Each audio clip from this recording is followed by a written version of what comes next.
우리를 구원하시기 위해 이 땅에 오신 하나님 아버지, 한 주간도 우리 성도들을 보호하여 주시고 올 들어 최강 한파가 내려졌지만 이 시간도 주님의 날을 기억하여 주님께 예배드릴 수 있도록 인도하여 주신 것 참 감사합니다. 23년 한 해 모든 것도 하나님이 하셨습니다. 시간의 날수가 더해가니 계절이 바뀌고 계절이 바뀌니 또 한 살을 더 먹고 해가 바뀌듯 23년 새해를 맞은 것이 엊그제 같은데 마지막 한 장의 달력만 남았습니다. 11장의 달력을 떼는 동안 지켜주시고 보호해주신 은혜 감사합니다. 어려운 순간에도 버티기 힘든 순간에도 십자가 지신 우리 주님을 바라보게 하시니 감사합니다. 산 위의 동네가 숨겨지지 못할 것이라고 말씀하신 것처럼 우리의 삶이 하나님의 영광을 비추는 도구가 되게 하여 주옵소서. 내 짐을 여호와께 맡기라. 그가 너를 붙드시고 의인의 요동함을 영원히 허락하지 아니하시리라 하셨는데 우리는 마치 하나님 앞에 모든 것을 다 맡기고 믿음으로 살고 있는 것 같지만 실상 인생의 문제들을 끌어안고 전전긍긍할 때가 많았음을 고백하오니 용서하여 주옵소서. 우리 인생의 모든 짐을 하나님께 맡김으로 평강의 삶을 살 수 있도록 인도하여 주옵소서. 하나님께서 세우신 이 나라와 민족을 긍휼히 여겨주시기를 원합니다. 하나님의 말씀이 나라의 법이 되게 하시고 하나님을 경외하는 나라와 민족 되게 하여 주옵소서.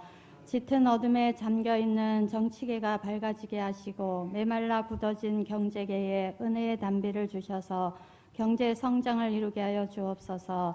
추워진 날씨 속에 힘겨운 삶을 살아가는 이들에게 성탄의 기쁨과 평안이 임하기를 소망합니다.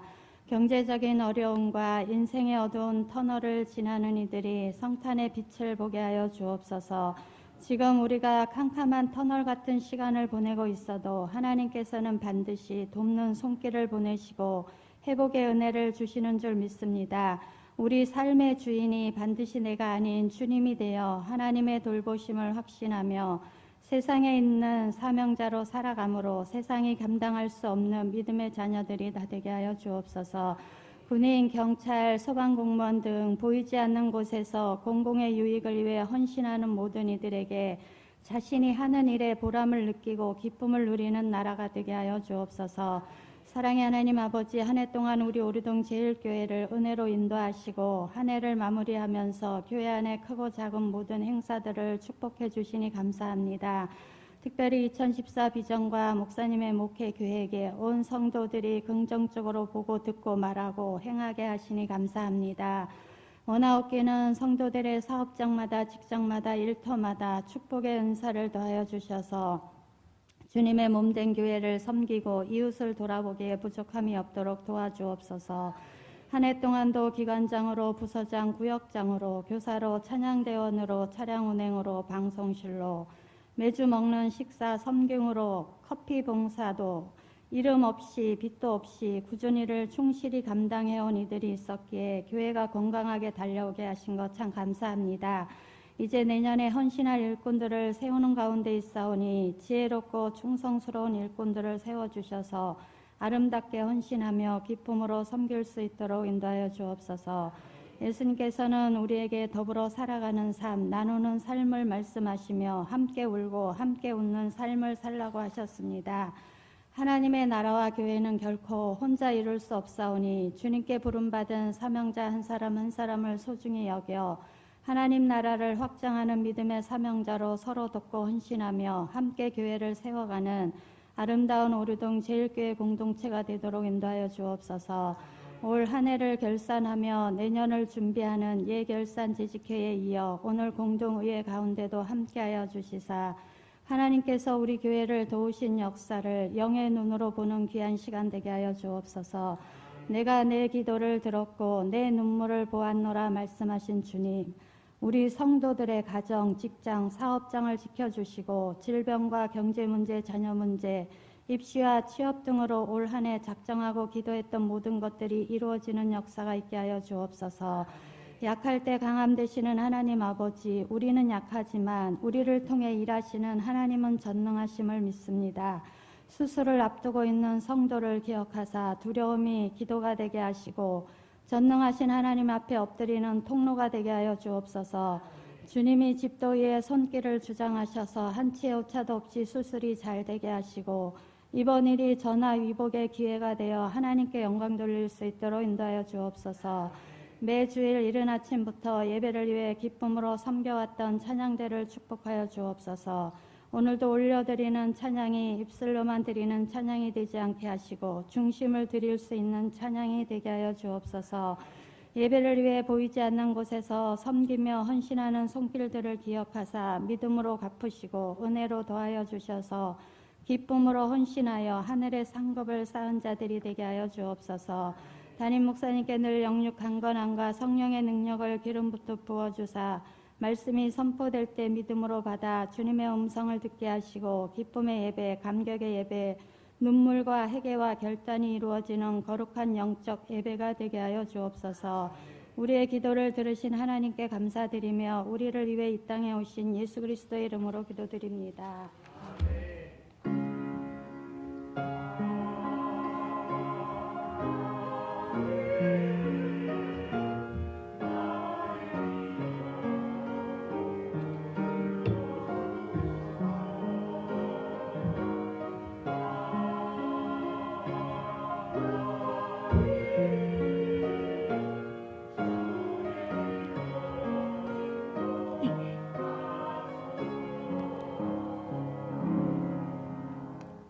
이 시간 우리에게 주신 하나님의 말씀 구약 성경 이사야 61장 1절에서 9절까지의 말씀입니다.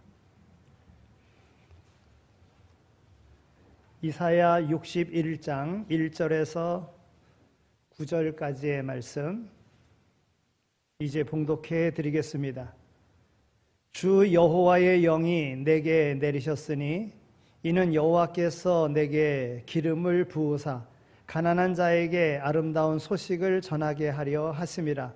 나를 보내사 마음이 상한 자를 고치며 포로된 자에게 자유를, 갇힌 자에게 노임을 선포하며 여호와의 은혜의 해와 우리 하나님의 보복의 날을 선포하여 모든 슬픈 자를 위로하되 무릇 시온에서 슬퍼하는 자에게 화관을 주어 그 죄를 대신하며 기쁨의 기름으로 그 슬픔을 대신하며 찬송의 옷으로 그 근심을 대신하시고 그들이 의의 나무 곧 여호와께서 심으신 그 영광을 나타낼 자라 일컬음을 받게 하려 하심이라. 그들은 오래 황폐하였던 곳을 다시 쌓을 것이며 옛부터 무너진 곳을 다시 일으킬 것이며 황폐한 성읍 곧 대대로 무너져 있던 것들을 중수할 것이며 외인은 서서 너희 양떼를 칠 것이요 이방 사람은 너희 농부와 포도원지기가 될 것이나 오직 너희는 여호와의 제사장이라 일컬음을 받을 것이라. 사람들이 너희를 우리 하나님의 봉사자라 할 것이며 너희가 이방 나라들의 재물을 먹으며 그들의 영광을 얻어 자랑할 것이니라. 너희가 수치 대신에 보상을 배나 얻으며 능욕 대신에 몫으로 말미암아 즐거워할 것이라. 그리하여 그들의 땅에서 갑절이나 얻고 영원한 기쁨이 있으리라. 무릇 나 여호와는 정의를 사랑하며 불의의 강탈을 미워하여 성실히 그들에게 갚아주고 그들과 영원한 언약을 맺을 것이라. 그들의 자손을 뭇 나라 가운데에 그들의 후손을 만민 가운데에 알리리니 무릇 이를 보는 자가 그들은 여호와께 복 받은 자손이라 인정하리라. 아멘. 이는 하나님의 말씀입니다.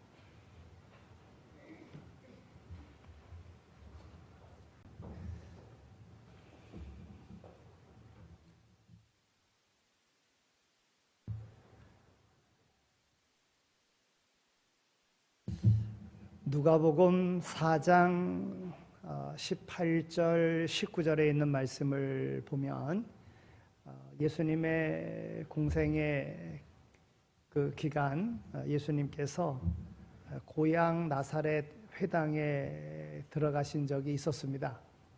그때에 사람들이 예수님께서 성경책을 주셨는데 이사야의 글을 펴서 읽으셨습니다. 그때에 예수님께서 공생애를 시작하시면서 하나님의 말씀의 그 책을 이사야서에 있는 말씀으로 그때 말씀을 하셨는데 오늘 본문의 말씀 1절서부터 3절에 있는 말씀이 바로 그 말씀입니다. 주 여호와의 신이 내게 임하셨으니 이는 여호와께서 내게 기름을 부으시고 가난한 자에게 아름다운 소식을 전하게 하려 하심이라. 나를 보내사 마음이 상한 자를 고치시며 포로된 자에게 자유를, 갇힌 자에게 노임을 전파하며, 이 부분의 말씀으로 선포하셨습니다. 여기에 있는 내게 임하셨으니 내게 기름을 부으사 나를 보내사, 여기 내가 혹은 나를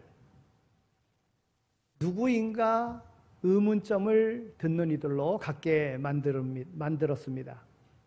회당에 있는 사람들이 다 예수님을 주목하여 볼 때에 예수님께서 뭐라고 말씀하셨느냐 하면 누가복음 4장 21절에 이 글이 오늘날 너희 귀에 응하였느니라 그랬어요. 그러므로 누가복음 4장 21절에 있는 말씀 너희 귀에 응하였느니라, 이 말씀은 이사야 61장 1절에 예언된 그 말씀, 그 내게 나를 바로 그리스도 예수라고 하는 것입니다. 그때 사람들은 예수님의 입에서 나오는 말씀이 은혜로운 말씀이라고 생각하면서도 한편으로는 저 사람이 우리 동네 목수의 아들 요셉과 마리아의 아들이 아니냐, 그가 어렸을 때부터 우리가 자라나는 것을 우리가 봤는데 그가 지금 건방지게 구약에 예언된 메시아가 자신이라고 하는구나 하는 이러한 마음을 갖게 되었습니다. 즉 인간적인 생각을 한 것이지요. 그래서 예수님을 낭떠러지기까지 끌고 가가지고 밀쳐서 죽이려고 했습니다. 그러나 예수님은 이들과 복잡한 변론을 하지 않고 그냥 저들을 지나가시면서 선지자가 고향에서 환영을 받는 자가 없느니라 이렇게 말씀을 남기시고는 떠나셨습니다. 그러므로 오늘 우리가 읽은 이 본문은 예수님에 관한 한 말씀입니다. 이 본문은 이사야 선지자가 주전 700년경에 예언한 말씀인데 700년 뒤에 예수님께 정확하게 이루어졌다고 하는 것입니다. 우리는 이런 예언의 실현을 보면서 하나님의 말씀인 성경은 하나님께서 기록하신 분명한 약속의 말씀이라고 하는, 그래서 성경 말씀은 권위 있는 그러한 말씀이다 하는 것을 오늘 우리는 인정하게 됩니다. 본문에서 메시아가 가진 그 권위가 어디로부터 온 것인가? 또 메시아가 하신 그 사역의 내용은 무언가? 그리고 메시아이신 예수님께서 이런 권위를 가지고 이런 사역을 하시는 궁극적인 목적이 무엇인가를 오늘 우리에게 말씀해 주고 있는 것입니다. 첫 번째로 메시아의 권위가 어디서부터 온 것인가 하는 겁니다. 여러분, 메시아라고 하는 이 말은 히브리 말입니다. 이와 같은 헬라 말로서는 그리스도입니다. 그러니까 메시아와 그리스도는 헬라 말과 히브리 말로 이렇게 되어져 있지만 그 말의 뜻은 같습니다. 기름 부음을 받은 자, 이런 뜻입니다. 구약 시대의 기름 부음을 기름을 붓는 그런 의식을 통해서 취임하는 그러한 직이 있었는데, 왕이 왕으로서 등극할 때에 기름을 부었습니다. 제사장이 제사장으로 등극할 때에 그때 제사장의 기름을 부었습니다. 선지자가 선지자의 사명을 감당할 때에 그때 기름을 부었습니다. 이 세 가지 직분을 한 몸에 지니신 분이 있는데 그가 바로 메시아여 그리스도라고 하는 것입니다. 자기 백성을 다스릴 왕이기도 하고 동시에 자기 백성을 가르치는 선지자이기도 하며 또한 자기 백성의 죄를 해결하는 제사장의 기능을 한 몸에 담으신 분이 바로 기름 부음 받은 자 메시아, 바로 예수 그리스도라고 하는 것입니다. 메시아의 권위를 가진 분이 바로 예수님인데, 이 메시아의 이 권위는 하나님께로부터 왔다는 겁니다. 성령의 기름 부으심을 받는 데서부터 이 권위가 온 것입니다. 오늘 1절에 있는 말씀을 보면 주 여호와의 신이 내게 임하셨으니 이는 여호와께서 내게 기름을 부으사 그랬습니다. 여호와의 신이 예수님에게 임했고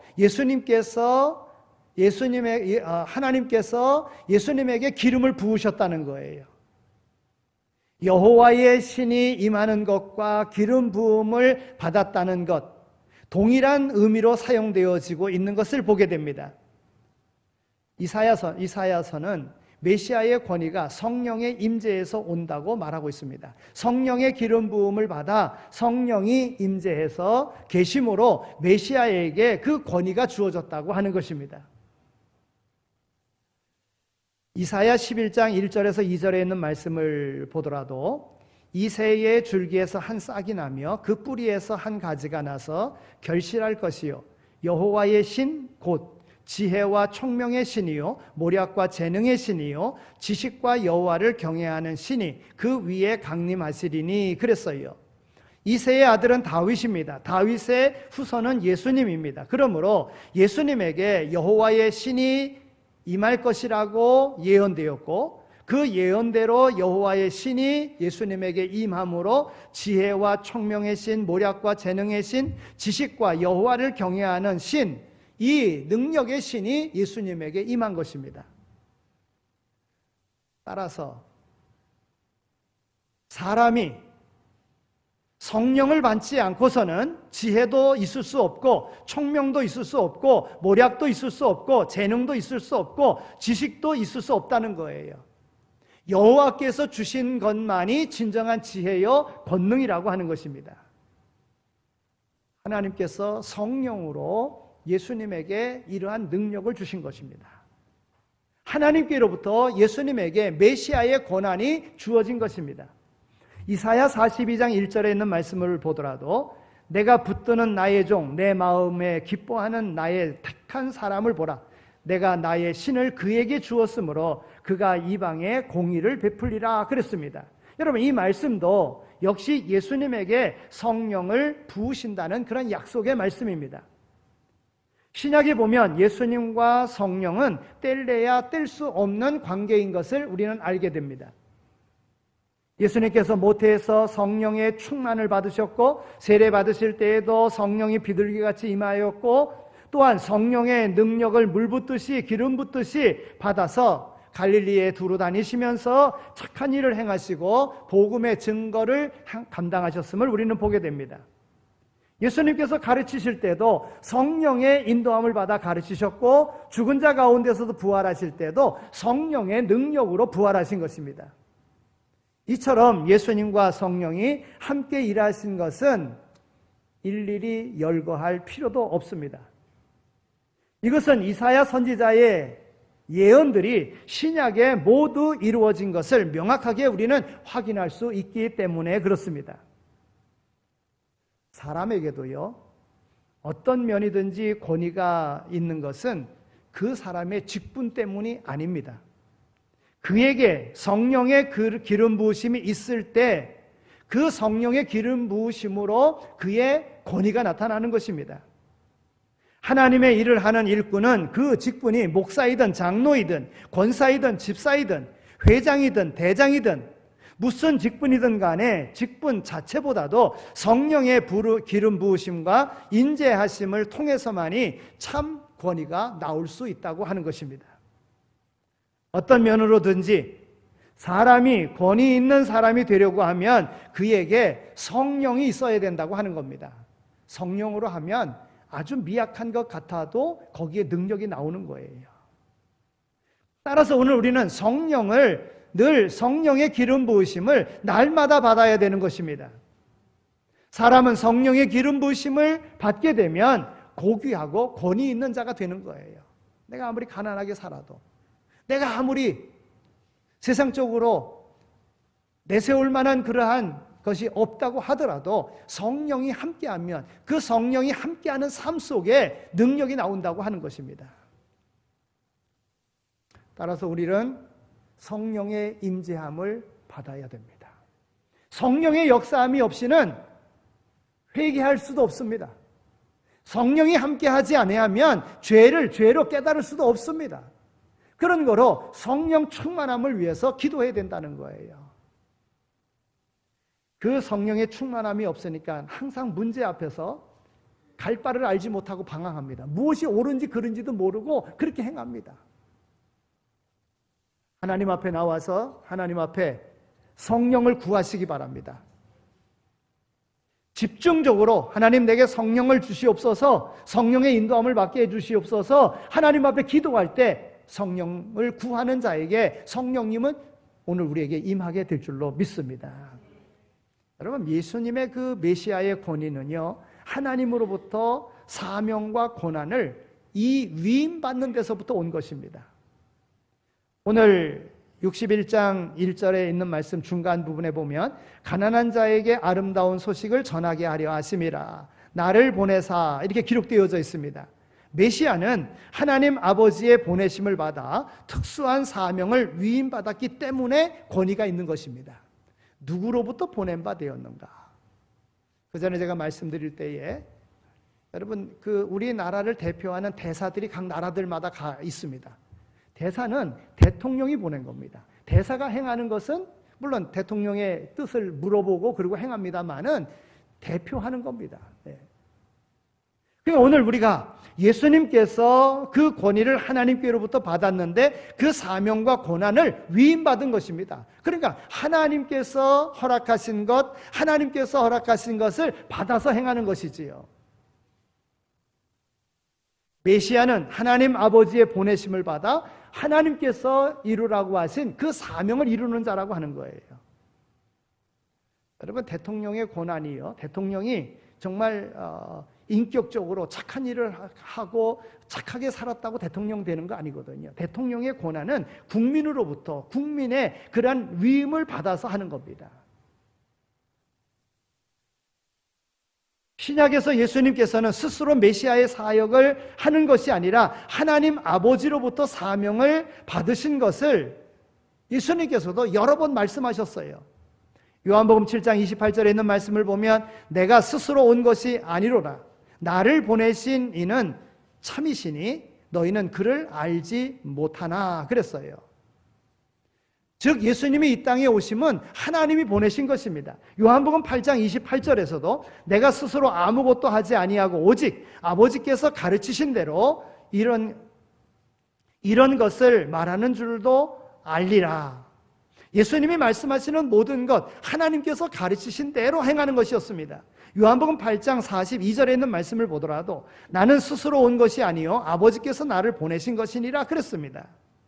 요한복음 14장 10절에 있는 말씀을 보더라도 내가 너희에게 이르는 말이 스스로 하는 것이 아니라 아버지께서 내 안에 계셔서 그의 일을 하시는 것이니라. 그러니까 예수님은 그 권위가 하나님께로부터 왔고 예수님의 사역은 하나님께서 명하신 대로 행하는 바로 그러한 삶을 사셨다는 거예요.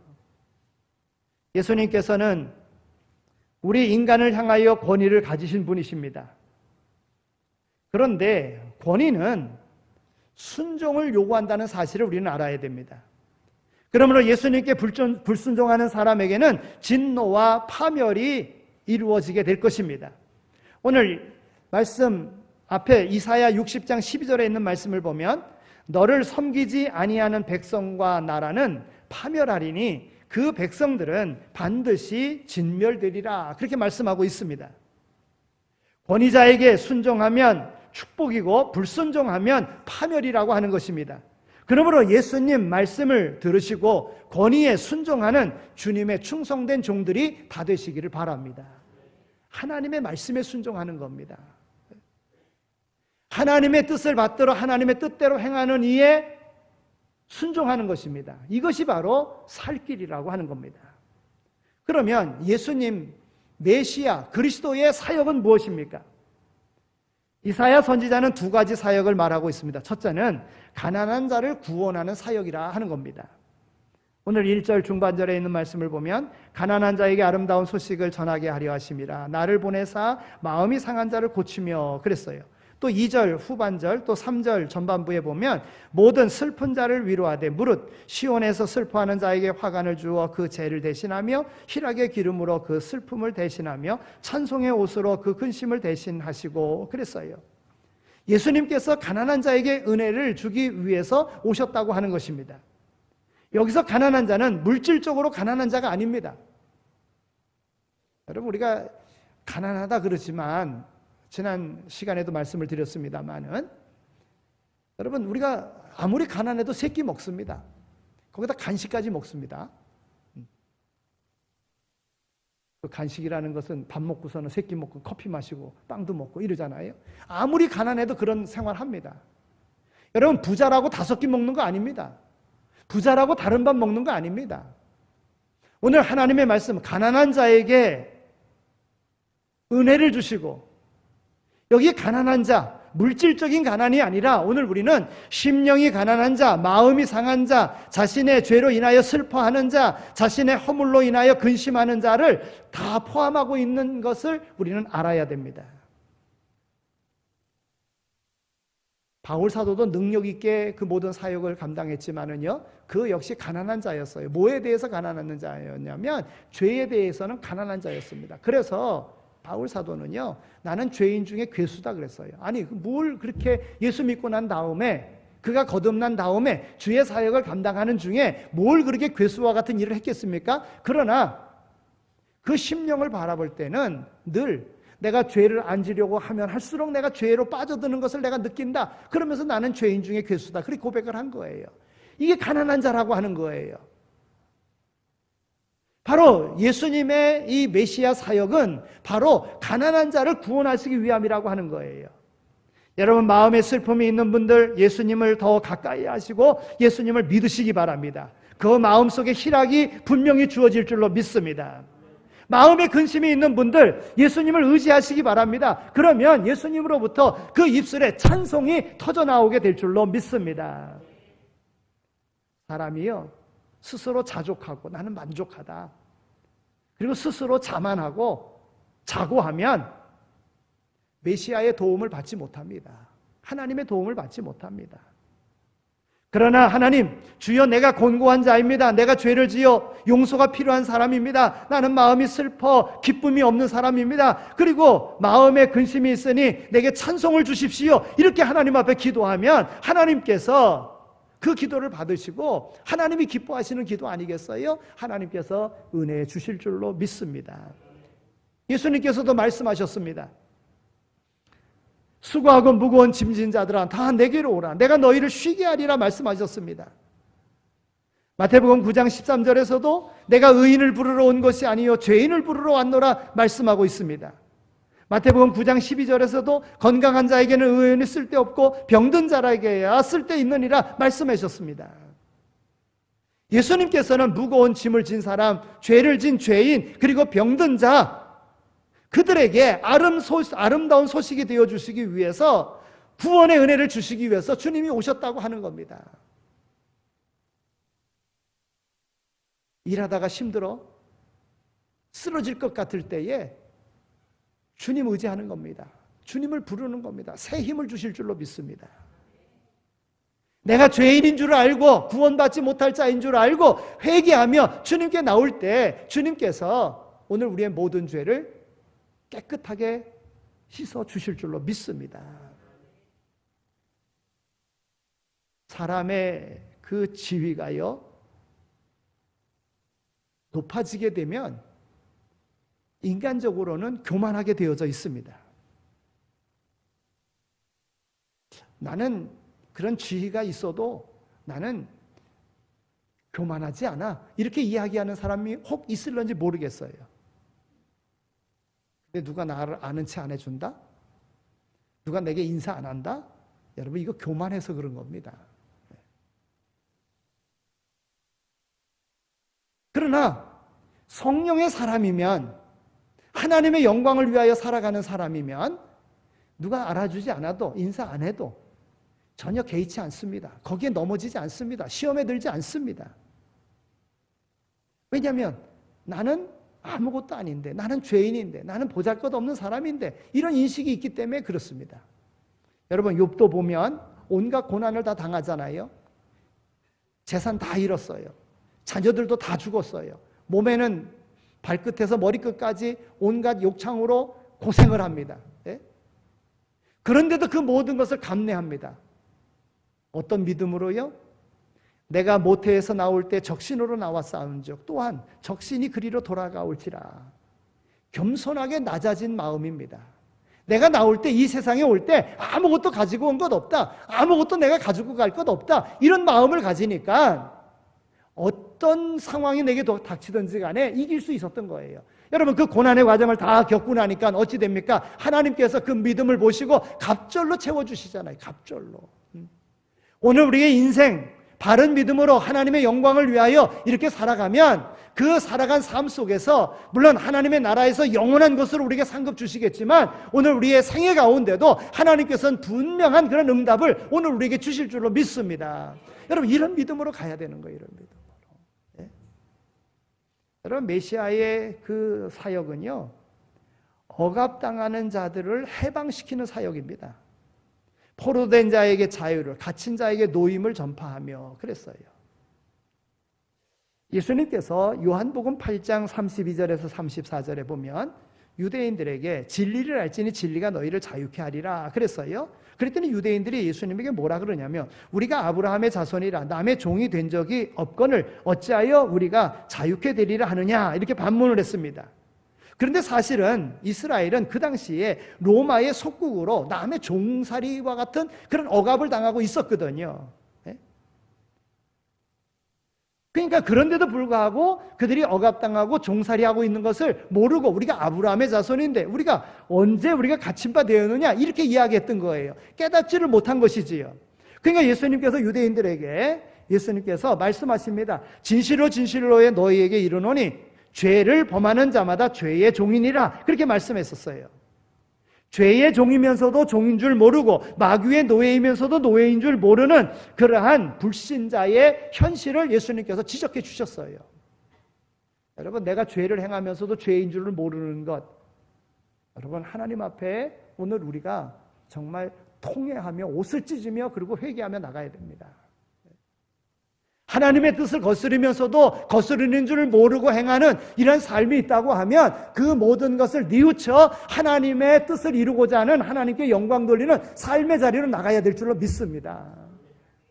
이게 대림절 오늘 우리가 가져야 되는, 다시 한번 생각하면서 주님을 정말 나의 주인으로 모시는, 내 인생 주인 내가 아니라, 세상은 그렇게 이야기합니다. 네 인생은 네가 주인이다, 세상은 그렇게 이야기합니다. 그러나 오늘 우리가 믿음 안에서 내 인생의 주인은 우리 하나님이시다, 하나님이 지으셨잖아요, 하나님이 생명 주셨잖아요, 하나님이라는 마음을 가지고 나가야 된다 하는 거예요.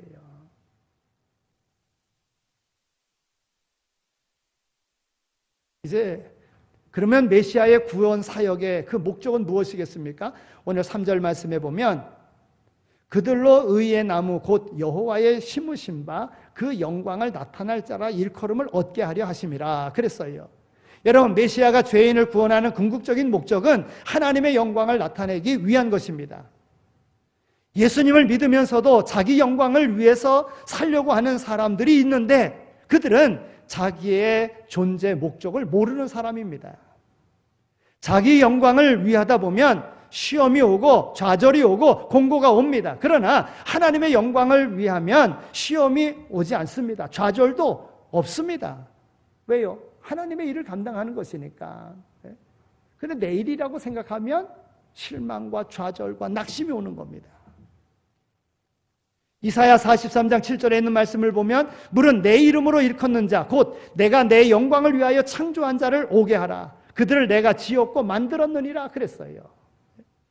이사야 49장 3절에 보면 너는 나의 종이요 내 영광을 나타낼 이스라엘이라 하셨느니라 말씀하고 있습니다. 이사야 66장 19절에서도 그들이 나의 영광을 열방에 선포하리라 그랬습니다. 여러분, 모든 물건은요 만드는데 목적이 있는 겁니다. 그러니까 하나님이 인생을 지으실 때도 목적이 있는 거예요. 하나님이 인생을 통해서 영광 받으시려고 줬어요. 그러니까 영광 받게끔 할 만한 모든 것을 하나님께서 지으실 때에 오늘 우리에게 주셨다고요. 그것이 하나님의 성령을 오늘 우리에게 부어 놓으신 바 된 거예요. 영원한 생명을 우리에게 넣어 주신 거예요. 그런 거로 우리는 하나님을 영화롭게 하는 삶을 살아야 됩니다. 내 영광을 위한 세상의 자랑이 아닌 하나님의 영광을 위한 삶을 살아야 된다는 거예요. 하나님이 인생을 지으신 목적입니다. 여러분, 사람들이 시계를 만들었어요. 왜 만들었습니까? 시간을 보려고 만드는 거예요. 그런데 이 시계를 저 산에다가 갖다가 아무도 다니지 않는 곳에 놨다고 생각해 보세요. 시계가 무슨 목적이 있는 겁니까? 시계로서의 목적을 잃은 거예요.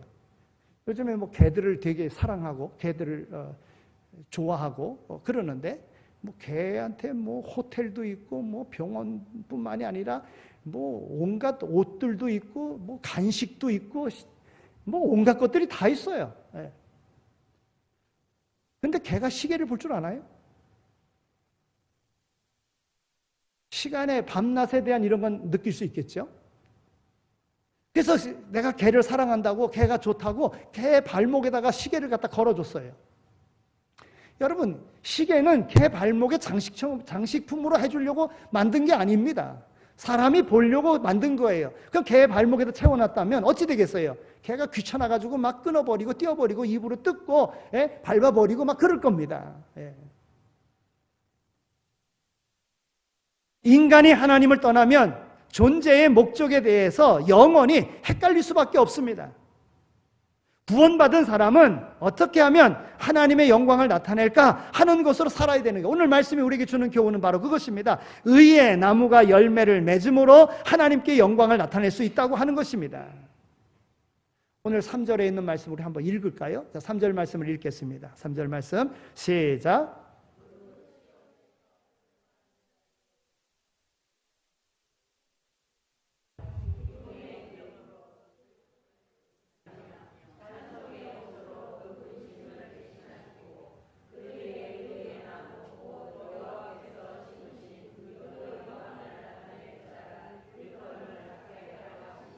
아멘. 여기 3절 후반부에 보면 그들을 의의 나무 곧 여호와의 심으신 바 그 영광을 나타낼 자라 일컬음을 얻게 하려 하심이라 그랬어요. 여러분, 오늘 우리로 하여금 하나님 앞에 영광 돌리도록 하나님이 오늘 우리를 지으셨다고 하는 것입니다. 여러분, 시편 1편 3절에 있는 말씀을 보면 저는 시냇가에 심은 나무가 시절을 쫓아 과실을 맺으며 그 잎사귀가 마르지 않은 것 같으니 그 행사가 다 형통하리로다 그랬어요. 여러분, 우리 성도들은요 하나님께 뿌리를 내려 하나님으로부터 양분을 빨아들여야 합니다. 하나님과의 교제를 통해서 언제나 말씀의 그러한 진리와 성령의 은혜를 입음으로 말미암아 오늘 우리가 의롭게 된다는 사실을 알고 항상 하나님께로 우리의 마음이 열려져 있어야지만이 되는 거예요.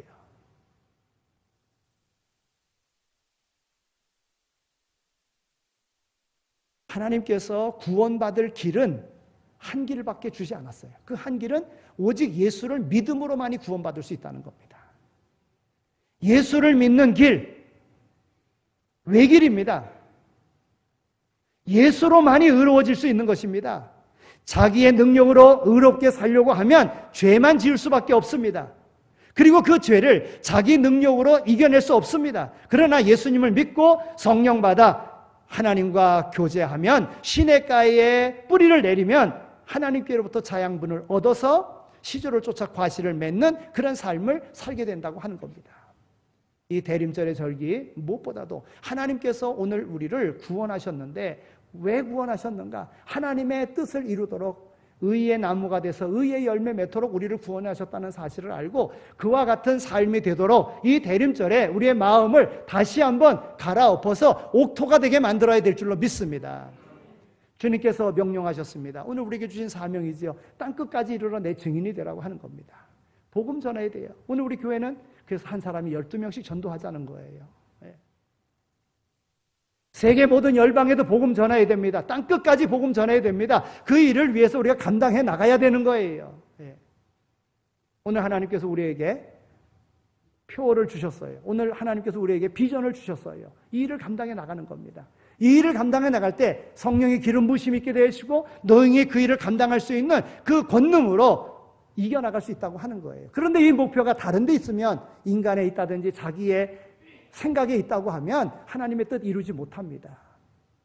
이 대림절에 다시 나는 바른 믿음에 서 있는가를 돌아보면서 하나님의 사람으로 온전히 세움받는 그 귀한 역사가 이루어지기를 소망합니다. 하나님 아버지 감사합니다. 저희들에게 또 기회를 주신 것 정말 감사합니다. 오늘 우리에게 예수님을 보내주시고 예수님의 삶을 통해서 우리가 어떻게 살아야 될 것인가 하는 것을 보여주시니 정말 감사합니다. 하나님의 뜻을 온전히 이루며 살아갈 수 있는 우리 모두가 다 되게 하여 주옵소서. 하나님의 말씀에 뿌리 내리게 하여 주시고 예수님을 주인으로 모시고 주인의 기쁨이 되어지는 그런 삶으로 살아갈 수 있도록 인도하여 주옵소서. 그리하여 약속된 말씀에 주시는 바 그 복을 받아 누리는 우리 모두가 다 되게 하여 주옵소서. 감사합니다. 축복합니다. 예수 그리스도의 이름으로 기도드립니다. 아멘. 이제는 우리 주 예수 그리스도의 은혜와 하나님 아버지의 극진하신 사랑하심과 성령님의 위로하시고 교통하심이 이제로 영원히 함께 하시길 간절히 축원하옵나이다. 아멘.